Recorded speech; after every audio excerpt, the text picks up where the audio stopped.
Notre segment Faites la différence aujourd'hui. Une lettre ouverte de Mathieu Gratton, humoriste que vous connaissez, père de Benjamin, 19 ans, autiste, et une lettre intitulée Un cri du cœur pour les personnes autistes. Et vous allez voir, il y a un appel aux autorités aussi dans ce segment-là. Mathieu Gratton est avec nous pour nous en parler. Bonjour Mathieu. Salut, ça va bien? Bien, merci. On vient de terminer le mois de l'autisme, encore un petit peu sous silence, hein, malheureusement, cette réalité-là avec la pandémie. Bien, les médias en parlent beaucoup, ça je dois le dire, vraiment, il y a eu une belle progression dans les dernières années. Il y a beaucoup d'entrevues, les personnalités qui ont des enfants autistes sautent de plus en plus, il y a des reportages, on les voit agir, les personnes autistes.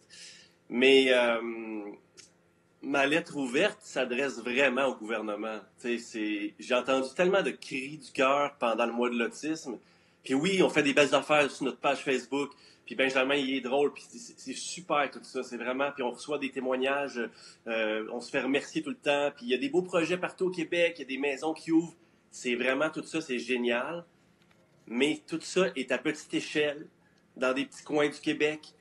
Mais à grande échelle, les cris du cœur que j'ai entendus, moi, pendant le mois de l'autisme, ça m'a fendu le cœur parce que il y a des parents qui souffrent pour vrai, écoute, il y en a qui n'ont même pas été capables d'expliquer à leur enfant c'était quoi la pandémie, pourquoi il n'y avait plus de répit de jour, pourquoi ils ne pouvaient plus voir leurs intervenants. C'est des parents épuisés.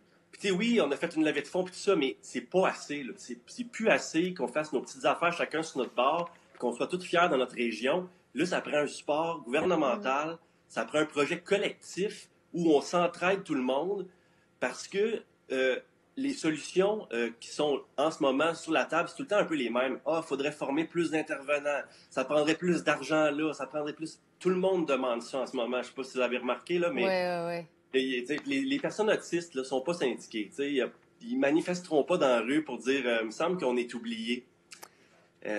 Et Mathieu, je lis un petit extrait. J'aimerais amorcer une discussion avec le Québec, avec vous, Monsieur le Premier ministre, pour qu'on trouve une place dans notre société à ces personnes qui, un peu comme tu le disais, ne peuvent le demander elles-mêmes. Alors, ça voudrait dire quoi, ça? Qu'on trouve des projets concrets à long terme pour les personnes autistes?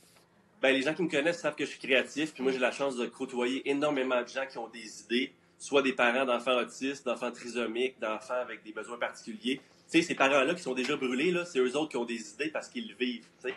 Ça veut dire quoi, dans le fond? Tu sais, si on parle de répit, par exemple, il y a plein de centres de répit qui demandent des subventions. Ça, il faut que ça continue. Mais on a besoin d'un projet de répit collectif où on peut s'entraider.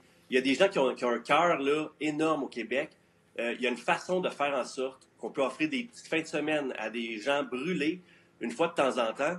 Je suis tout en train de mettre ça en place, mais pour ça, ça prend le gouvernement. Même chose pour l'emploi. Souvent, les employeurs, puis il y en a des super là, qui sont inclusifs, et je les remercie de l'être, mais il y en a d'autres qui, c'est pas qu'ils veulent pas, c'est qu'ils n'ont pas la formule pour pouvoir accueillir chez eux une personne différente. Il y a des accommodations à faire, puis premièrement, il faut que tu comprennes qui est cette personne. Quand elle passe en entrevue, ça se peut qu'elle soit même pas capable de passer une entrevue, mais que au niveau du travail, elle pourrait être très efficace. Mais il y a plein de barrières. Il y a un protocole à mettre en place au niveau de l'emploi, puis il y a un répit collectif, je pense. Les gens, je m'emporte un peu, mais c'est parce que l'autisme, c'est pas juste une grosse fête pour leur dire bonjour, on vous aime, tu sais. C'est plus que ça. Puis là, il est temps que... Puis je me contiens parce que je tends la main aujourd'hui. Je suis pas fâché. Je tends la main au gouvernement. Je veux qu'on trouve des solutions, puis j'en ai. Dans mon entourage, on en a. Je sais qu'ils sont bien occupés avec d'autres dossiers. On va faire une partie pour eux autres, mais on a besoin d'eux autres. On vous souhaite que ça trouve écho, en tout cas auprès du gouvernement, que vous ayez des nouvelles. Puis tenez-nous au courant, voir comment ça évolue. Les gens peuvent aller lire votre lettre dans notre segment Faites la différence sur le site du Journal de Montréal, Journal de Québec. Bonne chance et au plaisir de se reparler à Mathieu Gratton. Bravo pour l'initiative. Merci. Puis lâchez pas les parents. On est là pour vous autres. Merci. Salut. Vous êtes un acteur important de votre secteur d'activité? Vous avez des solutions ou des opinions à partager?